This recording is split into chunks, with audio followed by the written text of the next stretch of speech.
terrible pain as something grabs your leg, canine teeth and serrated teeth into your leg, and you just get pulled into the ocean.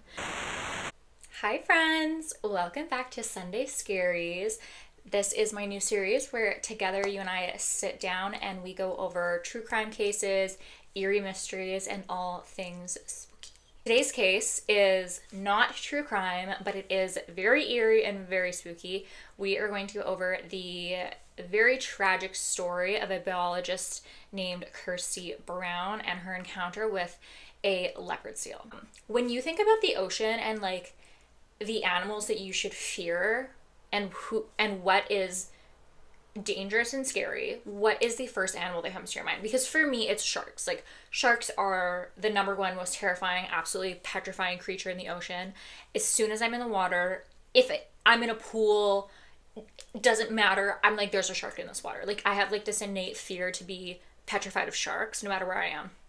Never have I ever been afraid of a seal or thought that seals could be just as terrifying until I did a little bit of research on leopard seals.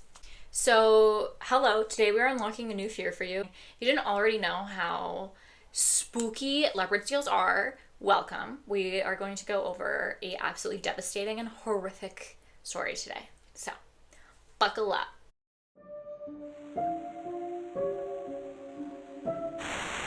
Kirsty Brown was a 28-year-old marine biologist. On July 22nd in 2003, Kirsty was brutally attacked by a leopard seal doing a routine research mission. Kirsty was on a routine mission studying the effects of iceberg disturbances on plant and animal communities. She was a trained and educated geologist as well as an oceanographer. She was also a diver and a research scientist that had worked Greenland and Australia prior to this. So it's not like this was Kirsty's first rodeo. So I guess this fucking hurts. I hate tape sometimes, whatever. But when this occurred, Kirsty was almost finished placing plastic and concrete markers to track iceberg gouging. I don't know. Truthfully, I don't fully understand what this woman was doing. I just know that she was confident in what she was doing, and it wasn't her first time doing it. She was finishing placing these plastic and concrete thingamajigs, and they were ready to move on to the next part of this when it turned into a bit of a nightmare.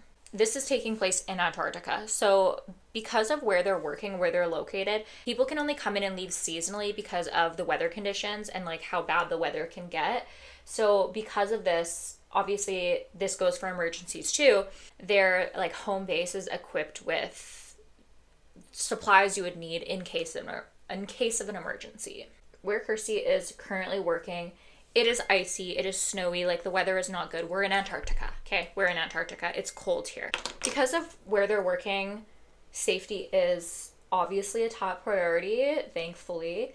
And part of their safety protocols is if a leopard seal is seen, you are not allowed to go diving that day. It is like as soon as a leopard seal is seen, it's back to home base, like nothing is happening. This has been a policy that's been in place for over 30 years, which I did not realize how dangerous leopard seals were. I didn't realize any type of seal was dangerous, but this has been a policy that has been in place for years and years, and it's basically ensured, people's safety for the time that this rule has been in place. Which, I don't know, this is where I'm kind of confused because I keep reading that leopard seals are technically not dangerous to people unless they're feeling threatened or something of that nature. So to me, it's kind of like, okay, if leopard seals are typically not dangerous to people, then why is this such a big rule when it comes to research? I don't know. I mean, I guess just a precaution, but that's just weird to me. I don't know, whatever. So a little bit about leopard seals, and I was not aware of this. They are absolutely giant. The females specifically can be over 1,000 pounds, between 1,000 to 1,500 pounds. That is insane. They can reach speeds up to 40 kilometers an hour, which is not very fast, but it kind of is for a seal. That's kind of terrifying, I would say. So I don't think I want to be in the water with one of those, I can confidently say. They also have giant jaws with both canine teeth and serrated teeth, which their jaws are absolutely terrifying. When I was looking at pictures, What do you mean? Like, these are absolutely terrifying. I thought sharks were honestly the scariest thing that the ocean had. No. Leopard seals are absolutely petrifying, okay? Absolutely terrifying. Their teeth are quite literally designed to rip and tear into flesh. Like, that's so scary. They eat their own kind. Like, they eat other seals. That is insane. That is so creepy. They're also often known to play with their prey before they consume it. So again, absolutely terrifying. No thank you, hard pass, right? Not only do they like play and thrash with their food, but they also like to drag it underwater and like pull it down to the depths of the ocean. Fun! It's around 3 p.m. Kirsty and her partner are like looking at the area, making sure they don't see any fucking leopard seals, okay? And they're putting their wetsuits on. Wetsuits? Dry suits. Dry suits to stay from getting wet. And so they also had a diving computer and obviously snorkeling equipment with them, meaning they could only surface swim, right? Because they don't have diving gear, they have snorkeling equipment with them, so they can only go so deep. So it's like 3 o'clock, Kirsty and her partner are swimming surface level through the water. I guess it's supposed to be, it's like kind of murky, like they can't really see everything around them at this point. And at the same time, I guess that they actually have two people that are on, they actually have two people that are on land watching to make sure that like everything is fine in the water, because once Kirsty and her partner are in the water, they can't really like look around and see past in front of them for any potential dangers. They only have snorkeling gear on, so they can't go very deep. So they're like on the surface of the water more or less. And the two of them are side by side, and then eventually they kind of drift apart. Kirsty starts to fall behind and her partner's in front of her. It's not really that big of a deal. Like, they're still together. They just separated a little bit and they're, you know, everything is fine. So things are fine until they're not. And a leopard seal starts to swim up behind Kirsty without anybody seeing. At this point, I think Kirsty does see something sort of circling her, but everything happens so fast, and in a split second, Kirsty's partner hears her basically scream for her life. Her partner is in front of her, turns around, and Kirsty is gone. This leopard seal has bitten Kirsty on the leg and pulled her down to the depths of the ocean. So, and mind you, Kirsty has a sort of like computer with her, and it tracks the depths that she is swimming at. Oh, this part is so sad. So obviously Kirsty has been pulled down. This leopard seal has her by the leg, which, mind you, let's not forget what the leopard seal is working with for its teeth, right? So it has canine teeth and it has like serrated teeth, literally designed to grip into flesh and tear and rip. And when seals catch prey, they like to grip down on their prey and slash, like move them back and forth, play with them, and they like to drown them and drag them down. So Kirsty is dealing with that right now. The partner freaks out and is swimming towards Kirsty, which is very brave, I think, because if it were me in this situation, I don't know if I'd be swimming. Oh, it's so hard to say because it's like, that's your partner. I'm sure that they work together like all the time and they're really good friends, and like, it wouldn't even matter if it's somebody you don't know. Like, just to like see somebody get drugged down in the ocean by something that you actively make sure isn't in the water before you go in for good reason is terrifying. Like, it would be a really hard choice to like know that you probably shouldn't go over there, but then also you don't want to just like let somebody die. Like, what do you do? But even if you do get there, what do you do? Like can you do anything, or are you just putting yourself in immediate danger? There's these two people on the shore that are already there looking for any. First of all, where were you when the seal was coming up behind Kirsty? Like, why were you not like immediately seeing that? Anyways, so they see this struggle. They see that Kirsty has just been pulled underwater, and they immediately are on their radios saying, you know, we have a problem. We have a problem. There's this moment of struggle where Kirsty pops back up out of the water, but not alone. She has a leopard seal clinging to her, tearing into her skin, kind of thrashing her back and forth like one does with their prey.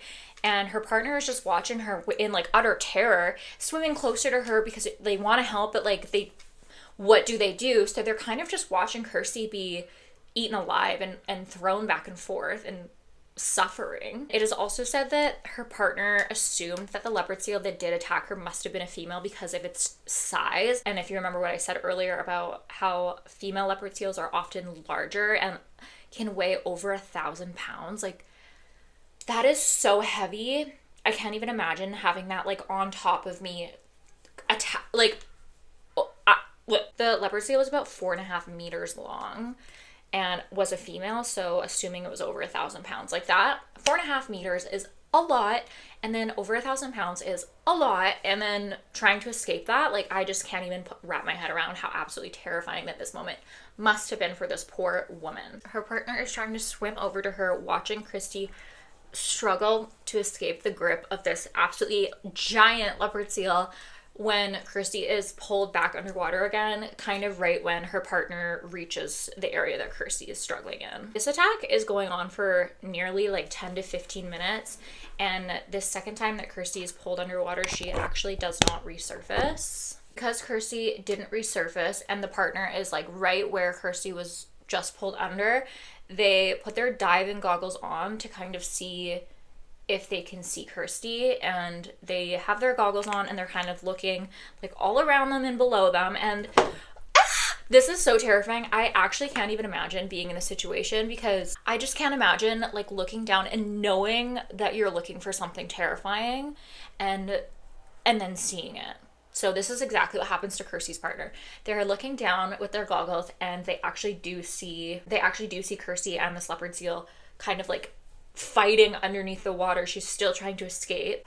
The leopard seal kind of lets Kirsty go long enough that she starts to kind of float back to the surface, and then her partner sees the seal once again grab Kirsty by the leg and then pull her even further down. So at this point, her partner pops their head back out of the water and realizes Kirsty is not coming back from this. Like, this leopard seal has just pulled her even further down, and at this point the leopard seal has been like gnawing on her leg for 10 to 15 minutes, thrashing her back and forth. Like, it's not looking good, and her partner knows it. So at this point her partner is swimming back to shore and has basically, decided there's nothing that they can do for Kirsty anymore other than go and get help. The rescue boat is nearing where Kirsty was pulled under, and they're searching and they're looking, but they are not seeing Kirsty anywhere.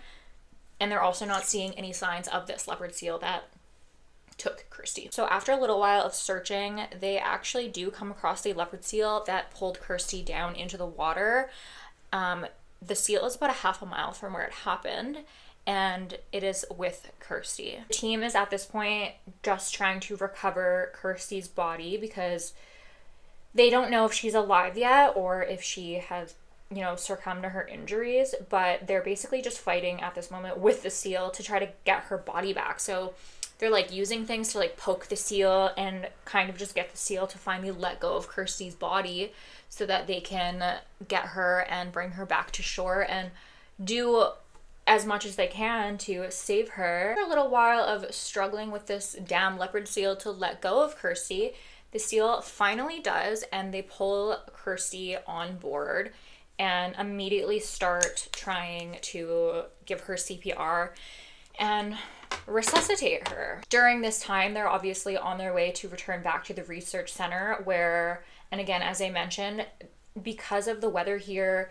people can only come in and out seasonally. So they're returning to this research center. They can't fly her out to a hospital, nothing like that. They have to do the best that they can with the equipment that they have at the site. After bringing her back to the research center and trying everything that they could, unfortunately, Kirsty had succumbed to her injuries and there was no longer anything that they could do to bring her back. If you do recall, I mentioned that Kirsty and her partner had diving computers, and these computers actually tracked like the depth that they swam as well. So they took the information from Kirsty's diving computer and basically found out that Kirsty was dragged to a depth of 70 meters. Had Kirsty managed to kind of swim back from how far that seal had taken her, she wouldn't have been totally fine. She would have been faced with a lot of other injuries. I think that because of how far down she was brought, it was said that her lungs would have collapsed. I'm not super sure about that, but I know that she wouldn't have been able to make it back without something going on with her lungs and with her, like internal organs, because of how far down she was brought without the equipment that is needed to go that deep. After what happened to Kirsty, new laws were put into place for future divers. Now divers have to observe the wildlife from the shore for a minimum of 30 minutes before they even think about getting into the water to do any sort of snorkeling, scuba diving, anything like that. They must also have a boat present with them while they're in the water, which to me this makes perfect sense, and I don't understand why it wasn't already a thing. Like, isn't the Antarctica like naturally a very dangerous place to be? Like, is that not where the polar bears live? Am I tripping? I don't know. Like, I know those are like the one of the most dangerous animals ever, and it's like if you see a polar bear, it's just already too late. Like, there's literally nothing you can do. So maybe I'm tripping. Is that in a different area in the world? I don't know. All I know is, to me, why was there not already a boat with research divers? Doesn't make sense. In honor of Kirsty, a nearby island was named after her and is now called Kirsty Bay. This attack came as a huge shock for many people because leopard seals have not been known to attack humans like this. They are known to be very curious creatures, but nobody really saw this coming, which, again, to me, I don't really get that, because if nobody anticipated a leopard seal attack, then why were they on the lookout for leopard seals before they got into the water? Like, I understand it's maybe some sort of precaution, but why do you have a precaution if it's not something you're concerned about? So to me, it was, already known that like leopard seals are dangerous, and that's why I think it's crazy that there wasn't already a boat that would go out with them. Like, to me, that's batshit. Like, what do you mean you want me to get into the water with a leopard seal and you're not going to have like a way for me to escape immediately if something goes terribly wrong? That doesn't make sense to me. There should have always been a boat that is right there for them to fucking climb onto, because sure, we look, we check, we don't see any leopard seal, good to go, hop in the water. Do you know that they swim and that they can come at any time? That's what I don't understand. Like, at any time, a leopard seal could pop up beside them. So why is there not a boat already beside them for when and if anything, not just a leopard seal, anything, bro? Like, what if a giant whale pops up? Like, that's spooky. I'd be like, get me in that boat, get me in that boat. But while looking into this, I was kind of curious, like, how many leopard seal attacks have there really been? And Kirsty is actually the first fatality by a leopard seal. Before her, there were 2 other attacks, and both people were actually saved from the attack and did not die. That is the super absolutely sad and heartbreaking story of Kirsty Brown and what happened to her. I didn't know leopard seals were something I should be afraid of, and now they most certainly are. I've looked at so many videos of leopard seals, and they don't even look like animals. Like, to me, they look like demonic, like prehistoric creatures. Like, I would, like, that's a dinosaur. That's a dinosaur. It doesn't even look like an animal. It's just so scary to think that we are on Earth with these things. I think that the ocean is one of the most fascinating things in the entire world. Only 5% being discovered. It makes me feel so uneasy, but it's also so fascinating. Firm believer the mermaids exist. Firm believer the mermaids exist. Atlantis is real. I could go on forever. So I was very excited to cover something that was ocean related. It's something that I am really passionate about and really excited about. So this was fun for me. Obviously, it's not true crime, but it is still freaking eerie and spooky, if I do say so myself. Thank you guys so much for watching this week's Sunday Scaries, and I'm very excited to continue this series. I was excited to do something that was not true crime, but was just more just like spooky and scary, and I would love to know what you guys prefer, if you want me to do a true crime case next week, or if you like something more like this. I'm open to anything. I was really excited to do something ocean related this week. The ocean is terrifying, spooky, and magical. I love it so much, and I'm always curious and fascinated by stories that involve oceans and ocean creatures. So I'm really glad that I did this case this week. And I'm also very afraid for leopard seals. Like, I didn't realize, like, I know there's a lot of scary things in the world. I just didn't think seals could be one of them.